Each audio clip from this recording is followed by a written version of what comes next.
Bears are now 7-3 in the last 2 starts, including 4 straight wins, okay? Now, all week, last week, you guys have been a little non-committal. I'm talking Kay, Kyle, you guys being our resident Chicagoans? Chicagoans. Yeah. Okay, Chicagoans. Chicagoans. All right. So has your perspective changed on the Chicago Bears after last night's performance? It was just a huge test. It was, you know, there's a lot of buts, which I'm sure you'll get into. And I said, you have to beat the Vikings because their defense is looking awesome. You have Danielle Hunter and you have Everson Griffin looking amazing. Win at home under the bright lights. What was the analogy you made then? I said that it was like, what did I even say about moving in with your boyfriend? But I was like, I'm not going to move in with my boyfriend. I love them. We're having a great time, but I'm not moving in yet. But you're in a relationship now. Well, that's what I said before. You're keeping your place. But no. Yeah. Okay. But let me say, okay. Yeah, that's what I said. There you go. Okay. Perfect. So how do you feel after the Vikings? Like better, trust them? Moving in. But I'm keeping my place. Keeping your own place. Yeah. Okay. That's smart. For me, it's a question of trust, the Bears. Like, I'm in a good relationship, but, like, I'm sneakily, like, checking their texts and looking at their browser history and all that stuff. Like, I want to see what they're up to. Here's what I feel. There's a party going on with the Bears. Sound like a guy I really want to be with. Mine are getting, and I know there's a secret one for deleted text. You got to go to that one. So deleted pictures, you got to go there. But there's a but. The but for me is Trubisky still makes me nervous. The defense is great. Mac is incredible. I just feel like the problem yesterday was the question of optics too, because I watched the Saints all afternoon. Yeah. And just eviscerate the Eagles. And then the Bears come on right after that. I'm like, well, they're not even close to the Saints because no one is. So I feel like I'm at this party, this Bears, but I'm like, my mind is on, like, the paper I have to write or the job the next morning because I'm a little concerned about Trubisky in big moments. The but was they won a big game. They passed the test. Trubisky threw a couple of bad picks, and I don't know if he's Rams caliber, Saints caliber, that type of deal. That's where I'm at. Strings, break this down for me because they're well ahead. Who would they even face if this keeps going this way? If they were to be the 3 seed, because let's say the Rams and the Saints in some order are 1 and 2. If they were the 3 seed, they would host a playoff game in the wild card round and probably play the second wild card team, which could be the Vikings, the Seahawks, the Packers. They would have a home playoff game. Is that, like, what's, for you guys as Bears fans, what is a successful season? Is having a home playoff game and an opportunity to be the 3 and win the division good enough? I don't think they're winning the conference. I think the Saints are. That's just what I think. That's what I thought all along. Yeah, it's a question of expectations. Or like, if they win the division, get a home playoff, it's an amazing. But you always want more. I'm not going to be sad. Say, oh, that's great. We went to 10-6. We got a playoff game. I want to win the Super Bowl. Can I offer a counter to both of you guys? And I kind of touched on this earlier, but like last year we watched the Eagles win games week after week, and there was always a but, and then when Wentz went down, it was a but. And then we woke up the Monday after the Super Bowl, and the Eagles had just won a Super Bowl, and we weren't like, and we missed the whole thing because we were doubting them the whole time. They were blowing teams out every week. Totally even without Wentz? Like, yes, they were blowing teams out 30 points 9 times. I just don't want you guys to not appreciate that with Trubisky. And one day wake up and be like, wait, I just had that one of my lifetime Super Bowl season, and I spent the whole time saying, You're advising your little sister on the show to move all my stuff into this dude's apartment who are having a great time. I would say enjoy the ride. Sometimes doesn't show up. Sometimes leaves me waiting at restaurants for him. Sometimes doesn't text me. He's out with his friends and like I can't find him. That happens every 2 or 3 weeks. But you want me to move in, like get rid of my lease? This got deep. To the wind. Not have my apartment. Yeah, throw great date last night. I don't think that you. This just got real. Great date. Yeah, that is. I think what Peter's saying is, you guys have a drink. It's not even have a great date. It got serious last night. Yeah. It got serious. I'm moving in, but I am not getting rid of my old place. I got you. I don't know if I'm telling him that I'm keeping my old place, but I'm absolutely still playing with the analogy. I'm basically saying, like what Kyle is saying, you know what? You're going ballroom dancing? Enjoy it. Enjoy it. Have fun. Because guess what? At some point, you're going to be old and you're going to be married. You look back and say, did we not enjoy our 20s and 30s? Like, that's what this We're team supposed to be dancing like no one's watching. Yes! Are you getting your mail at the new place? That's the real barometer whether you live there or not. No, the toothbrush, we're well past toothbrush. Toothbrush is there. Toothbrush Government mail is it going to the new place? They got Khalil Mack and the toothbrush is that's like, that happened already.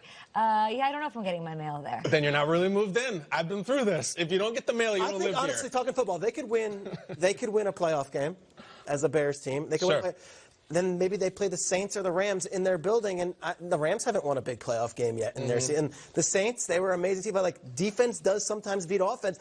I think this team is believable. I don't know if I'm all in. I'm in. I have they got Wilson, you've been quiet. I'm going to start dancing while nobody watches. I like that. All right. I'm loving these relationship analogies. You know, you learn a lot from people when they talk. I'm hearing you talk over there about relationships. But here's the thing. I would say this. When it comes to the Bears, I have recency bias. And I do it all the time on the show. Because as a player, we're always taught, take everything for what it is. If you're playing good in the moment, then expect to play good the following week. And right now, the record says such. And I do feel like they're going to run away with the North, even though we have faith in the Vikings and Stafford is still there and Aaron Rodgers is the GOAT. No, forget all that. Mitchell Trubisky, in that defense, they're playing at a high level. And the things that he's making mistakes on, he can clean that up. I'm not going to say that they're going to make it to the NFC Championship game, but they are a playoff caliber team. And if he cleans up a few little tweaks, yeah, they can give anybody a run for their money because their defense is that good. I think they should get to the NFC Championship game. I could see that. The way Nate just said it feels like a nice person you bring home to your parents. Not your dream girl. She's a nice girl. Are you in love with her? She's a nice girl. You know what I mean? They come back and win a tough one. When I say a tough one, this was the nastiest, grittiest game of the weekend. The Steelers found a way to win. They're 7-2-1 right now.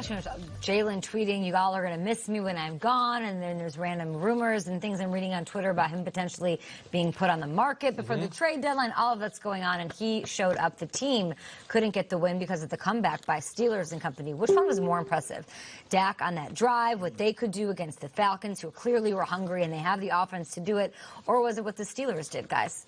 I would say it's the Steelers. The Steelers are finding a way to just muck up the game and figure out how to win the ugly game. Because this season, we've seen them play at a high level. James Conner going for $150 plus. You got Antonio Juju, Vance McDonald, Jesse James. Seems like everything was working at the right time every single game. And in this game, nothing was working. You saw shots of James Conner sitting on the sideline, dejected. Big Ben doing the Jordan shrug before the wrong reasons. Yeah.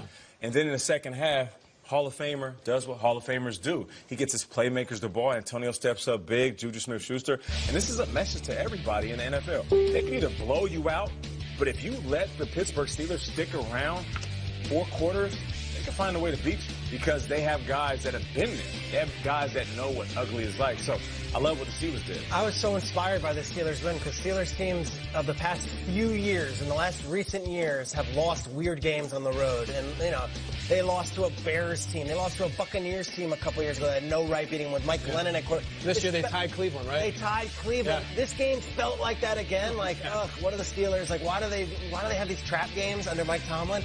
And yet they found a way. And Nate's right. Like, that James Conner drop at the end of the game is right in his hands, and Romo and Nance to follow it up with this play, and this is the play call, like almost like Elway with the tomahawk in the Super Bowl and the helicopter. To me, these are games that the Steelers would have lost a couple years ago. This might be a different Steelers team. This might be the Steelers team that gets past the Patriots. This might be the Steelers team that gets to the Super Bowl this year. Again, they lost in 2 chances against the Jags last year. Yeah, but I think what gets lost in the second one of those was Roethlisberger had his way with Jacksonville in the playoffs. He destroyed them. Yeah. So I'm actually, what they did was really cool, but I know that Ben can do that. Like, it reminds me of that old George Foreman fight against Michael Moore when he was up for the belt and he was so exhausted, he was overweight, and he didn't even sit down in between rounds. He just stood there, and at the end of it, he just landed one punch and Moore was asleep. It was an unbelievable fight, and I feel like that was Ben. Yeah. I know he's got that punch.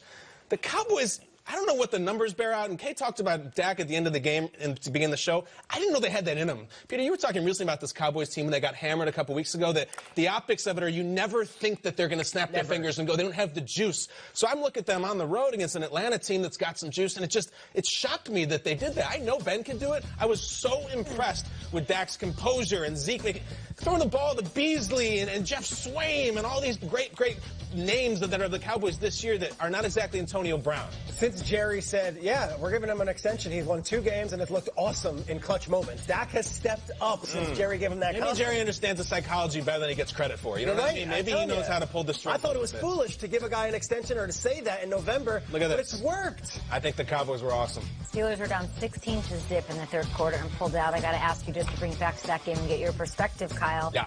Peter brings up, can they slay the Patriots? Where do you stand after seeing how Big Ben has performed in multiple weeks? Now he has a gritty, ugly win, and he had a beautiful win, maybe his best in week 2. Let's give him a home game, too. Bright lights against the Panthers. What do you got? Home playoff game. Patriots are down. Pittsburgh is cruising. We've seen this before. I can't objectively give Pittsburgh any credit over New England until they beat New England. I have to stick to my guns on this, guys. Every single time New England beats them. They own Tomlin. They own Roethlisberger. Try to make me feel differently. Why would you say? This year's different. It's always different. Week 15. Where do they play, though? Week 15 in Pittsburgh. In Pittsburgh. Okay. Week 15 is Who do you great. think's favored in that game right now? Who cares about Week 15? Let's talk about the division round of the playoffs. Maybe Pittsburgh would win that game. That would be so Pittsburgh of them. Beat them in the playoffs. You don't care about December. Let's see what happens in January. You don't care about the December game? Yes, you do. I do, but I feel like Pittsburgh's got a bigger calling this year, and certainly New England does. I cannot tell you how badly I want Pittsburgh. I'm sick of the Patriots beat them. It's boring for our show, but they never, ever lose to them. Until they do, I can't predict that they will. Connor's got to catch that ball. I got to catch that ball. Does this team feel different to you? It feels like another great Pittsburgh team. No, it doesn't feel different. It doesn't feel different. No, we've seen a lot of great teams. Doesn't feel different yet. Love it. We'll talk about the Saints after.